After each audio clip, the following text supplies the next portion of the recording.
Hey guys, in this video I'm going to explain to you how you can edit your control center on your iPhone iOS 18. So Apple has made it easier to customize your control center to basically fit your needs. And here's how, guys, you can edit it to quickly access the features you actually use the most. So first things first, what you're going to do, guys, of course, you want to open settings.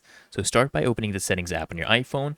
And then what you're going to do is you want to access the control center settings. So scroll down and tap on control center. Then, guys, you want to customize controls. So under the control center settings, you'll see a list of controls that are currently in your control center. To add a new control, what you're going to do is simply tap on the plus button next to the control you want to add. And to remove a control, what you're going to do, guys, you're going to tap on the minus button next to it.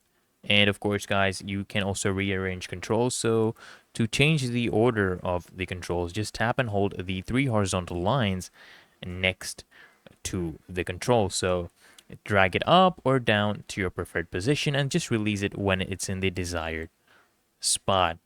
And of course, guys, you can use the control center. So once you've made your changes, swipe down from the top right corner of your screen. Okay, top right corner, swipe down or swipe up on older models, and you can easily, guys, access the features you use the most. And that's it, guys. Now your control center is set up just the way you like it.